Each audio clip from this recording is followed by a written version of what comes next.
வணக்கம். இன்னைக்கு நம்ம வீடியோல தக்காளி ஊறுகாய் செய்றது தான் பார்க்க போறோம். இப்ப தக்காளி சீசன் நடந்துட்டுருக்கு. சீசன் அப்பயே தான் தக்காளி டிஷ் எல்லாம் பண்ண முடியும்னு இந்த ஊறுகாய் போட கிளம்பியாச்சு.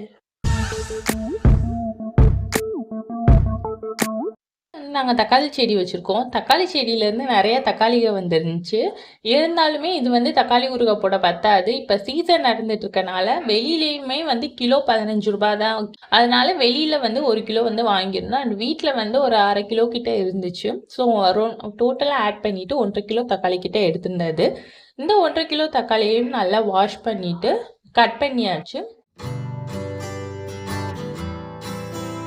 ஒரு கைப்பிடி எடுத்துட்டு அதை 2 2 கீறி வச்சுக்கணும். அண்ட் பூண்டு போடுறதுனால தக்காளி ஊறுகாயோட ஃப்ளேவர் சூப்பராக இருக்கும்.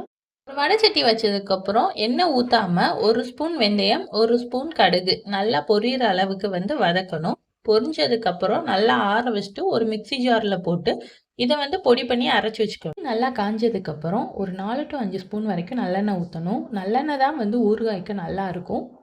எண்ணெய் காஞ்சதுக்கப்புறம் 1 ஸ்பூன் கடுகு நல்லா பொரிஞ்சதுக்கப்புறம் 4 to 5 வரமிளகா அண்டு ஃபைனலாக ஒரு கைப்பிடி கருவேப்பிலை. இது தாளிக்கிறதுக்கு போட்டதுக்கப்புறம் நம்ம நறுக்கி வச்சிருந்த பூண்டையை ஆட் பண்ணணும். பூண்டு நம்ம போட்டதுக்கப்புறம் அது கோல்டன் ஷேடில் வந்ததுக்கப்புறம் நறுக்கி வச்சிருந்த தக்காளி ஆட் பண்ணணும். தக்காளி நல்லா வதங்கணும். ஸோ அதுக்கு என்ன பண்ணணும்னா வதக்கும் போதே உப்பு போட்டு வதக்கணும்னா அப்படி நல்லா தோல் நைஸ் ஆயிரும். ஸோ அதனால் வதக்கும் போதே உப்பு போட்டாச்சு. உப்பு போட்டு நல்லா அதை வதக்கி விட்டாச்சு.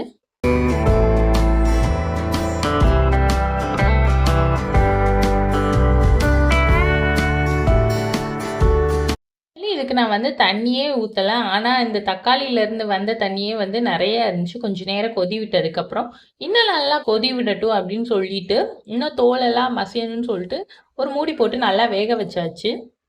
நல்லா மசிஞ்சு நல்லா தண்ணி வரும். அந்த ஸ்டேஜில் ஒரு நெல்லிக்காய் அளவு புளி ஊற வச்சுருந்தேன். அந்த தண்ணி கெட்டியாக அப்படியே ஊற்றணும். அப்படி ஊற்றுனதுக்கப்புறம் தூள் 1 ஸ்பூன், மிளகாய் தூள் 2 ஸ்பூன் யூஸ் பண்ணியிருந்தேன். நான் கடை மிளகாய் தூள் தான் யூஸ் பண்ணியிருந்தேன். அதுதான் காரம் நல்லா இருக்குன்னு சொல்லிட்டு அந்த மிளகாய் தூள் 2 ஸ்பூன் யூஸ் பண்ணியிருந்தேன்.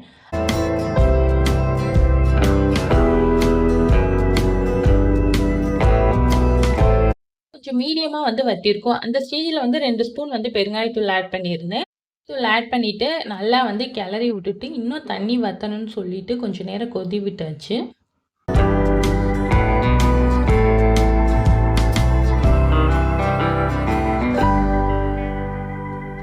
ஃபைனலாக கொஞ்சம் வத்தின ஸ்டேஜ் மாதிரி வந்துச்சு. அந்த ஸ்டேஜில் கடுகு அண்டு வெந்தயம் 2ஐயும் வறுத்து அரைச்ச பொடியை ஆட் பண்ணிவிட்டு அதையும் கொஞ்சம் நேரம் கொதி விடணும். அப்போ தான் அந்த ஃப்ளேவர் கடுகு அண்டு வெந்தய ஃப்ளேவர் மெயினாக ஊறுகாய்க்கு தேவை. அது பொடி போட்டு நல்லா கொஞ்சம் வத்தினதுக்கப்புறம் பார்த்தீங்கன்னா ஊறுகாய் பதத்தில் வந்துருந்துச்சு. இந்த ஊறுகாயை சாப்பிடும்போது செம்ம டேஸ்டியாக இருந்துச்சு. ஸோ மறக்காமல் இதை ட்ரை பண்ணி பாருங்கள். அண்டு மறக்காமல் நம்ம சேனலை சப்ஸ்கிரைப் பண்ணிடுங்க.